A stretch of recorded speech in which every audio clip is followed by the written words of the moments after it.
എല്ലാ പ്രിയപ്പെട്ടവർക്കും നമസ്കാരം.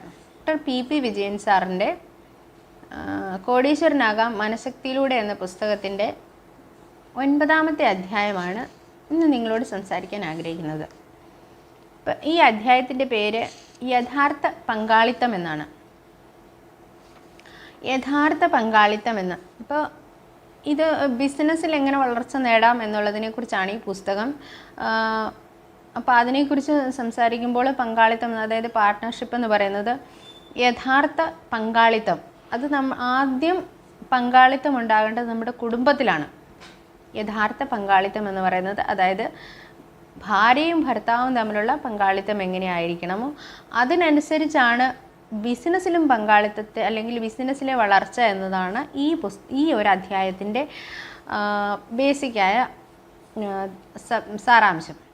അപ്പോൾ നമ്മൾ പറയാറുണ്ട്, ജീവിതത്തിൽ എന്തെല്ലാം നേട്ടങ്ങളുണ്ടായെന്ന് പറഞ്ഞാലും കുടുംബജീവിതത്തിൽ പരാജയപ്പെട്ടു പോയി കഴിയുമ്പോൾ, അല്ലെങ്കിൽ കുടുംബജീവിതത്തിൽ വിജയിച്ചില്ല എങ്കിൽ പിന്നെ അതിനെക്കുറിച്ച് എത്ര നേട്ടം ഉണ്ടായെന്ന് പറഞ്ഞിട്ടും അതിനെ നമ്മൾ എന്താ പറയുന്നത്, അദ്ദേഹത്തെ അതൊരു വിജയമായിട്ട് നമുക്ക് കണക്കാക്കാൻ പറ്റില്ല എന്നാ. അതായത് കുടുംബജീവിതത്തിലെ ഐക്യവും അല്ലെ അവരുടെ ആ ദാമ്പത്യ ജീവിതത്തിലെ ഐക്യം, അല്ലെങ്കിൽ ആ നല്ലൊരു പാർട്ട്ണർഷിപ്പ് എന്നുള്ളത് നല്ല രീതിയിലാണ് പോകുന്നതെങ്കിൽ, നല്ല യൂണിറ്റിയോട് കൂടിയാണ് പോകുന്നതെങ്കിൽ, പരസ്പര സ്നേഹത്തോടെയും ധാരണയോടെയാണ് പോകുന്നതെങ്കിൽ, അത് അവരുടെ അവരുടെ തൊഴിൽ മേഖലയിലും അല്ലെങ്കിൽ ബിസിനസ്സിലും എല്ലാ പ്രവർത്തന മേഖലയിലും ഊർജവും ചൈതന്യവും ഒക്കെ നിറയ്ക്കുന്നു എന്നാണ് പഠനങ്ങൾ നമ്മളെ വ്യക്തമാക്കുന്നത്. ഇപ്പോൾ അതുപോലെ എന്താണ് ഒരു കുടുംബജീവിതത്തിലും അതുപോലെ ബിസിനസ്സിലും വിജയിക്കണമെങ്കിൽ ഭാര്യയുടെയും ഭർത്താവിൻ്റെയും റോൾ എന്തായിരിക്കണം എന്നാണ്. ശരിക്കും ഭാര്യയുടെയും ഭർത്താവിൻ്റെയും റോൾ എന്ന് പറയുന്നത്, ഒന്നാമത് നമ്മൾ മനസ്സിലാക്കേണ്ടത് ഒരു ഇമോഷണൽ മെൻറ്ററുടെ റോളാണ്. ഒരു ഇമോഷണൽ മെൻറ്റർ എന്ന് പറയുമ്പോൾ ഭാര്യയ്ക്കും ഭർത്താവിനും പരസ്പരം താങ്ങും പരസ്പരം സപ്പോർട്ടും അല്ലെങ്കിൽ പിന്തുണയായിട്ട് നിൽക്കുന്നതാണ്. ആ ഒരു വൈകാരികമായ പിന്തുണ നൽകാൻ ഭാര്യയ്ക്കും ഭർത്താവിനും കഴിയുമ്പോഴാണ് ഒരു ബിസിനസ് ആണെങ്കിലും അവരുടെ കുടുംബത്തിലാണെങ്കിലും വിജയം ഉണ്ടാകുന്നത്. അപ്പോൾ അത് എന്തുകൊണ്ടാണ് നമ്മൾ അങ്ങനെ പറയുന്നതെന്ന് നമുക്ക് നോക്കാം. ആദ്യം നമുക്ക് ഇതിനകത്ത് മനസ്സിലാക്കേണ്ട ഒരു കാര്യമുണ്ട്, പുരുഷന്മാരുടെ സ്വഭാവത്തെക്കുറിച്ച്. പുരുഷന്മാരുടെ സ്വഭാവം എന്ന് പറയുമ്പോൾ നമ്മൾ പറയും പുരുഷന്മാർ പൊതുവെ ധൈര്യശാലികളാണ്, വലിയ ബോൾഡാണെന്നൊക്കെ. പക്ഷേ എല്ലാ മനുഷ്യരും, പുരുഷനാണെങ്കിലും നമ്മൾ പറയുന്ന ബോൾഡാണെന്ന് പറയുന്ന വ്യക്തിയാണെങ്കിൽ പോലും അവർക്കും മനസ്സും വിഷമങ്ങളും സങ്കടങ്ങളും ഒക്കെ ഉണ്ടാകും. അപ്പോൾ ആ ഒരു വിഷമങ്ങളെയും സങ്കടങ്ങളെയും മനസ്സിലാക്കാൻ, അതായത് നമ്മൾ പറയാറുണ്ട് പൊതുവെ പുരുഷന്മാർ കരയാറില്ല എന്ന്. പക്ഷേ ഭാര്യയുടെ അടുത്ത് പുരുഷൻ തൻ്റെ സങ്കടം പറയാനും അല്ലെങ്കിൽ കരയണോ ഏതൊരു വൈകാരികമായ അവസ്ഥയിലാണെങ്കിലും അത് പ്രകടിപ്പിക്കാൻ കഴിഞ്ഞാൽ, അല്ലെങ്കിൽ അതിനെ പൂർണ്ണമായിട്ട് ഭാര്യയ്ക്ക് മനസ്സിലാക്കാൻ കഴിഞ്ഞാൽ മാത്രമേ ആ കുടുംബജീവിതം വിജയിക്കുകയുള്ളൂ. അപ്പം ഉദാഹരണത്തിന് നമുക്ക് പറയാം, ഒരു സാമ്പത്തികമായ പ്രശ്നമോ തളർച്ചയോ സാമ്പത്തിക തകർച്ചയോ അല്ലെങ്കിൽ ബിസിനസ്സിൽ വീഴ്ചയോ ഉണ്ടാകുന്ന ഒരു സമയത്ത് ഭാര്യയിൽ നിന്നും അദ്ദേഹം ആഗ്രഹിക്കുന്നത് ഒരു സാന്ത്വനം, അമ്മയുടേതായ ഒരു സാന്ത്വനം ആയിരിക്കാം ആഗ്രഹിക്കുന്നത്. ആ ഒരു സാന്ത്വനവും വാത്സല്യവും തിരിച്ചു കൊടുക്കാൻ ഭാര്യയ്ക്ക് കഴിഞ്ഞെങ്കിൽ ആ ഒരു കുടുംബജീവിതം വിജയിച്ചു എന്ന് നമുക്ക് പറയാം. കാരണം സ്ത്രീക്ക് അതിന് 100% കഴിയുകയും ചെയ്യും. കാരണം സ്ത്രീയുടെ പ്രത്യേകതയാണത്. സ്ത്രീക്ക് പല റോളുകളും ഒരേ സമയത്ത് കൈകാര്യം ചെയ്യാൻ കഴിയും. അമ്മയുടെ റോളാണെങ്കിലും ഭാര്യയുടെ റോളാണെങ്കിലും ഒരു സഹോദരിയുടെ റോളാണെങ്കിലും മകളുടെ റോളാണെങ്കിലും എല്ലാം കൈകാര്യം ചെയ്യാൻ കഴിവുള്ള ഒരാൾ തന്നെയാണ് സ്ത്രീ. അപ്പോൾ ആ സ്ത്രീക്ക് ഭർത്താവിൻ്റെ മാനസികാവസ്ഥ അനുസരിച്ച് അദ്ദേഹത്തെ കരുതുവാനും സ്നേഹിക്കുവാനും കഴിഞ്ഞാൽ അവരുടെ കുടുംബജീവിതം വിജയിച്ചു എന്ന് നമുക്ക് പറയാം. 100% വിജയം തന്നെ ആയിരിക്കും. അപ്പോൾ അങ്ങനെ ഇടപെടുന്ന ഒരു ഭാര്യയുടെ ഭർത്താവിനും വൈകാരികമായിട്ടൊരു അടുപ്പം ഉണ്ടാകും. അത് ഓട്ടോമാറ്റിക്കായിട്ട് ഉണ്ടാകുക തന്നെ ചെയ്യും. കാരണം പരസ്പരം ഒരാൾ മറ്റൊരാളെ സ്നേഹിക്കാനും കരുതാനും അല്ലെ സാന്ത്വനിപ്പിക്കാനും തയ്യാറാവുമ്പോൾ അവരുടെ കുടുംബത്തിലെ ആ ബന്ധത്തിന് വളർച്ച ഉണ്ടാകുക തന്നെ ചെയ്യും. അത് അങ്ങനെ കരുതുകയും സ്നേഹിക്കുകയും ചെയ്യുന്ന ഒരു ഭാര്യ ഒരിക്കലും ഒരു ഭർത്താവ് കൈവിടില്ല. അപ്പോൾ അങ്ങനെ ഒരു കുടുംബജീവിതം അല്ലെങ്കിൽ ആ ഒരു ബന്ധം, അങ്ങനെ ഒരു പരസ്പര സ്നേഹമുള്ള ഒരു കുടുംബം ഒരിക്കലും തകർന്നു പോകുന്നതെന്ന് നമുക്ക് പറയാൻ പറ്റില്ല. അല്ലെങ്കിൽ അങ്ങനെ ഒരു തകർച്ച അവരുടെ ജീവിതത്തിൽ ഉണ്ടാകാതെ അവർക്ക് അതിനെ സംരക്ഷിക്കാൻ പറ്റും. അപ്പോൾ ഇനി വേറെ ഒരു കാര്യം എന്ന് പറയുന്നത്, ജീവിത പങ്കാളിയെ വീടിനകത്ത് തന്നെ തളർച്ചിടാതെ അല്ലെങ്കിൽ അവരെ വീട്ടിൽ തന്നെ ഇരുത്താതെ അവരുടെ കഴിവ് എന്താണെന്ന് മനസ്സിലാക്കി അവരെ സപ്പോർട്ട്, അല്ലെ അവരുടെ ഉള്ളിൽ ഒഴിഞ്ഞു കിടക്കുന്ന ആ ഒരു കഴിവ് എന്താണെന്ന് മനസ്സിലാക്കി അവരെ മുമ്പോട്ട് കൊണ്ടുപോകുവാനോ അല്ലെങ്കിൽ ആ ഒരു ജീവിതത്തിലെ വിജയത്തിലേക്ക് എത്തിക്കാൻ, അവരുടെ പ്രവർത്തന മേഖലയുടെ വിജയത്തിലേക്ക് എത്തിക്കാൻ ഭർത്താവിന് കഴിഞ്ഞാൽ അവരുടെ കുടുംബജീവിതം വിജയമാണ് 100%. ആ കുടുംബജീവിതവും വിജയിക്കും, അതോടൊപ്പം അവരുടെ പ്രവർത്തന മേഖലയും വിജയിക്കും. അത് ബിസിനസ്സിലാണെങ്കിലും തൊഴിൽ മേഖലയിലാണെങ്കിലും 100% വിജയിക്കുക തന്നെ. കാരണം ഭാര്യയ്ക്ക് സ്നേഹവും സപ്പോർട്ടും ചെയ്യാൻ ഭർത്താവിന് കഴിയുമെങ്കിൽ അവിടെ വിജയിക്കുക തന്നെ, വിജയം ഉണ്ടാകും. അപ്പോൾ അതുപോലെ തന്നെ അങ്ങനെ സപ്പോർട്ട് ചെയ്യുന്ന ഒരു ഭർത്താവിനെ ഒരിക്കലും ഭാര്യയും കരുതുകയും സ്നേഹിക്കുകയും ചെയ്യും. അപ്പോൾ അവരുടെ ആ പരസ്പരമുള്ള സ്നേഹം അല്ലെങ്കിൽ ആ പരസ്പരമുള്ള ബന്ധം ഒന്നുകൂടെ ഊഷ്മളമാകുമെന്ന് നമുക്ക് പറയാം. ഇനി അത് ചില സാഹചര്യങ്ങളുണ്ട്, ചില പുരുഷന്മാർ ചിന്തിക്കും, എന്തിനാണ് ഭാര്യയെ ഈ വലിയ കഷ്ടപ്പാടും ബുദ്ധിമുട്ടും ഒക്കെ അറിയിക്കുന്നത്, അല്ലെങ്കിൽ അവരെ കൊണ്ട് എന്തിനാണ് ഇങ്ങനെ കഷ്ടപ്പെടുത്തുന്നത്, സ്ത്രീക്ക് അതിനുള്ള ശക്തിയില്ലല്ലോ, അല്ലെങ്കിൽ അവർ ദുർബലയാണല്ലോ എന്ന് ചിന്തിക്കുന്നെങ്കിൽ അതൊരു ശരിയായ തീരുമാനമല്ല എന്നാണ് പറയേണ്ടത്. കാരണം സ്ത്രീക്ക് എന്തെല്ലാം പ്രതിസന്ധികളുണ്ടായാലും അതിനെ തരണം ചെയ്യാനുള്ള കഴിവുണ്ട്. അത് ഒരു പുരുഷന്മാരെക്കാളും വേണമെങ്കിൽ ഒരു പടി മുമ്പിലുണ്ടെന്ന് നമുക്ക് പറയാം. കാരണം പ്രതിസന്ധികളെ കൈകാര്യം ചെയ്യാനോ അല്ലെങ്കിൽ പ്രതിസന്ധികളെ തരണം ചെയ്യാനുള്ള കഴിവ് സ്ത്രീകളെക്കാളും കൂടുതൽ, പുരുഷന്മാരെക്കാളും കൂടുതൽ സ്ത്രീകൾക്കുണ്ടെന്ന് തന്നെ പറയേണ്ടി വരും. കാരണം ചെറിയ ചെറിയ പ്രശ്നങ്ങളുണ്ടാകുമ്പോൾ പുരുഷന്മാർ, നമുക്ക് അറിയാം, ചിലർ മദ്യപാനത്തിലും മയക്കുമരുന്നിലും അങ്ങനെ പലവിധമായ ഇതിലേക്ക് തകർന്നു പോകുന്ന അവസ്ഥ ഉണ്ട്. പക്ഷെ സ്ത്രീയെ സംബന്ധിച്ച് എത്ര പ്രതിസന്ധികളുണ്ടായെന്ന് പറഞ്ഞാലും അവർ ആ പ്രതിസന്ധിയെ തരണം ചെയ്യുക തന്നെ ചെയ്യും. അവരവരുടെ മനഃശക്തി കൊണ്ട് തന്നെ ആ പ്രതിസന്ധിയെ തരണം ചെയ്യാനുള്ള ശക്തി സ്ത്രീക്കുണ്ട്. അത് നമ്മൾ മനസ്സിലാക്കി കഴിഞ്ഞാൽ, അതിനെ ആ ഒരു ഇതിനെക്കുറിച്ച് നമുക്ക് മനസ്സിലായാൽ ആ കുടുംബജീവിതത്തിൽ ഇങ്ങനെയുള്ള ചിന്തകൾ ഒഴിവാകും.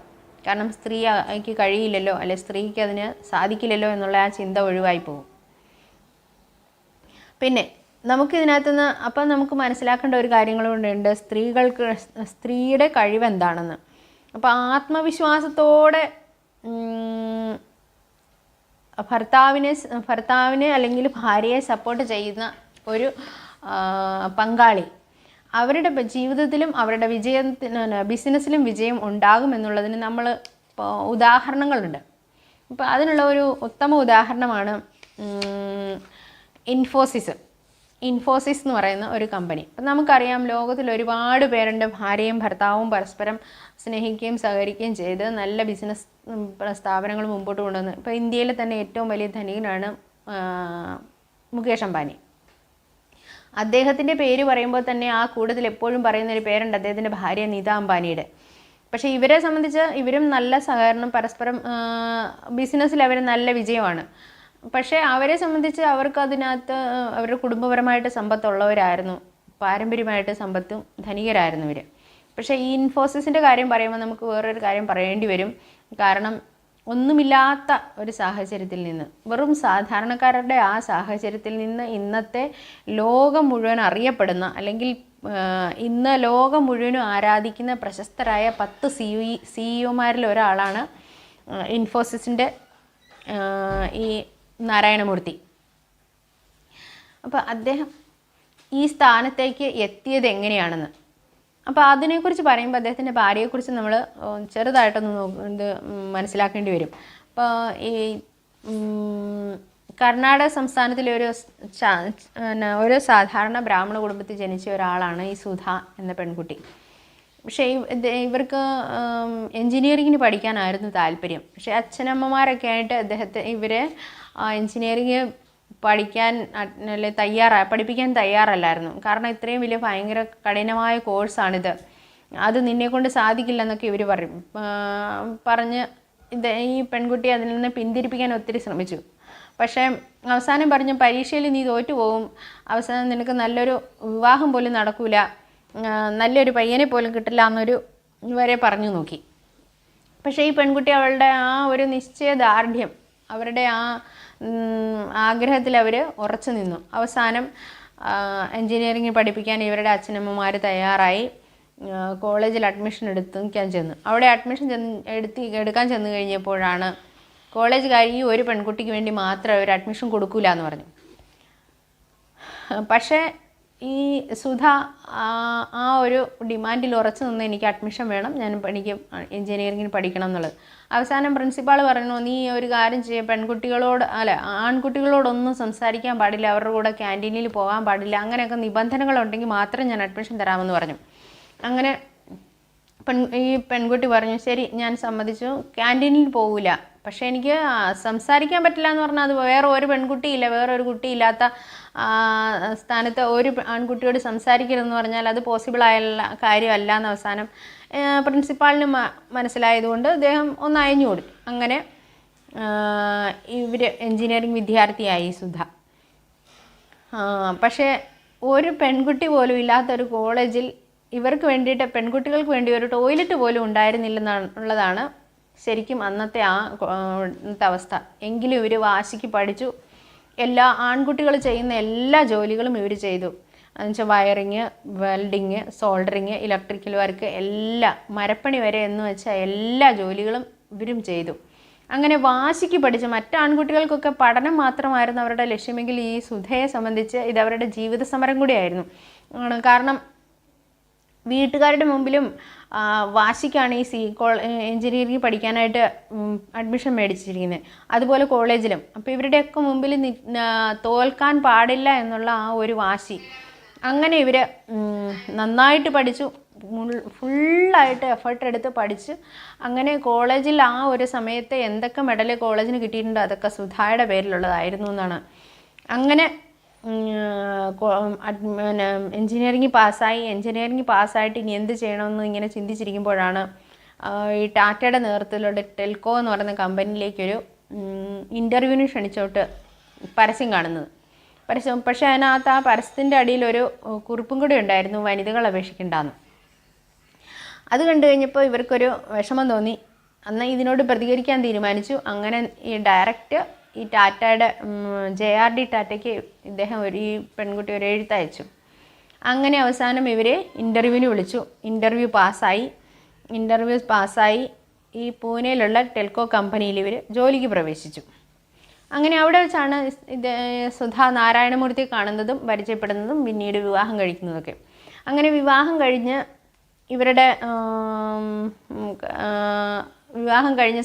കഴിഞ്ഞതിന് ശേഷം ഒരു ദിവസം ഇദ്ദേഹം ചോദിച്ചു, ഞാനൊരു കമ്പനി തുടങ്ങാൻ പോവുകയാണെന്ന്. അപ്പോൾ എന്ത് കമ്പനി?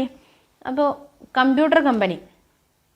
ഇത് കേട്ടുകഴിഞ്ഞപ്പോഴത്തേക്കും ഈ സുധ അമ്പരന്ന് പോയി. കാരണം എന്താണെന്ന് വെച്ചാൽ കമ്പ്യൂട്ടർ കമ്പനി എന്നൊക്കെ ആളുകൾ പറഞ്ഞു കേട്ടിട്ടേ ഉള്ളൂ, അല്ലാതെ അന്ന് പറയും. അപ്പോഴത്തേക്കും ഇവർ പറഞ്ഞു, താങ്കൾക്ക് ഇപ്പം ഇദ്ദേഹത്തിന് അങ്ങേക്ക് നല്ലൊരു ജോലിയുണ്ട്, മകളുണ്ട്, ഇനി 3 പെങ്ങന്മാരുണ്ട്, അവരുടെ കല്യാണം കഴിയാനുണ്ട്, ഇതൊക്കെ വെച്ചാൽ നമ്മുടെ കുടുംബത്തിൽ ആർക്കും ബിസിനസ് നടത്തി പരിചയമൊന്നുമില്ല, അതുകൊണ്ട് വേണ്ടെന്ന് പറഞ്ഞു. അപ്പോൾ ഇദ്ദേഹം പറഞ്ഞ ഒരു കാര്യമുണ്ട്, വിദേശത്ത് ഞാൻ പഠിച്ചുകൊണ്ടിരുന്ന സമയത്തൊക്കെ കേട്ട ഒരു കാര്യമുണ്ട്. കാരണം ജപ്പാൻ്റെയും ചൈനയുടെയും ജർമ്മനിയുടെയും ഒക്കെ സാധനങ്ങളെക്കുറിച്ച്. അപ്പം നാളെ അതുപോലെ ഇന്ത്യൻ സോഫ്റ്റ്വെയർ ആണ് ലോകത്തിൽ ഏറ്റവും മികച്ചത് എന്ന് പറയണം. അതാണ് എൻ്റെ ഉദ്ദേശം. അപ്പം ഇദ്ദേഹത്തിന് അദ്ദേഹത്തിൻ്റെ സ്വപ്നത്തെക്കുറിച്ചല്ലേ ആ ഒരു ലക്ഷ്യം, കമ്പനിയെക്കുറിച്ച് ഒരു നല്ലൊരു ദർശനം ഉണ്ടെന്ന് ഇവർക്ക് മനസ്സിലായി. അങ്ങനെ ഇവർ അദ്ദേഹത്തെ സപ്പോർട്ട് ചെയ്യാൻ തീരുമാനിച്ച് കയ്യിലുണ്ടായിരുന്ന 10,000 രൂപയും കല്യാണത്തിന് കിട്ടിയ കുറച്ച് സ്വർണവും 14 പവൻ്റെ ആഭരണവും ഒക്കെ ഉണ്ടായിരുന്നു എല്ലാം എടുത്ത് കൈ കൊടുത്തു. അങ്ങനെ ഇവർ കമ്പനി തുടങ്ങാൻ തീരുമാനിച്ചു. അപ്പം അദ്ദേഹം ഈ സുധ ചോദിച്ചൊരു കാര്യമുണ്ട്, എൻ്റെ റോൾ എന്താണ് ഇതിനകത്തുനിന്ന്.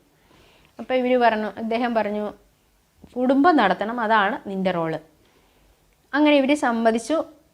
ഇവർ രണ്ടുപേരും കൂടെ അങ്ങനെ കമ്പനിക്ക് വേണ്ടിയുള്ള കാര്യങ്ങളെല്ലാം ചെയ്തു. പക്ഷേ ഈ സ്ഥാപനം തുടങ്ങാൻ ഒരു ലോൺ കൊടുക്കാൻ പോലും അന്ന് ഒരു വ്യക്തി, ഒരു ബാങ്ക് ഒന്നും തയ്യാറല്ലായിരുന്നു. കാരണം ഇവർ സ്ഥാപനം തുടങ്ങാനുള്ളത് ചെല്ലുമ്പോൾ എല്ലാവരും ചോദിക്കും, എന്താണ് ഈടായിട്ട് നൽകാനുള്ളത്? ഈട് കൊടുക്കാൻ ഇവരുടെ കയ്യിലൊന്നുമില്ല. അന്ന് തമാശനെന്ന പോലെ 4 കൈകളും 2 തലയും എന്ന് വെച്ചാൽ ഇവർ 2 പേരും വ്യക്തികളല്ലാതെ ഇവരുടെ കയ്യിൽ ഒന്നും ഇല്ലെന്നാണ്. പക്ഷേ തമാശയ്ക്ക് പറഞ്ഞാണേലും ശരിക്കും പറഞ്ഞാൽ അതൊരു വാസ്തവമായ പ്രസ്താവനയാണ്. കാരണം എന്താണെന്ന് വെച്ചാൽ ഇവരുടെ തലച്ചോറാണ്, അത് മാത്രമാണ് അതിനുള്ള മൂലധനം, അല്ലാതെ വേറൊന്നുമില്ല ഉണ്ടായിരുന്നില്ല ഇവർക്ക്.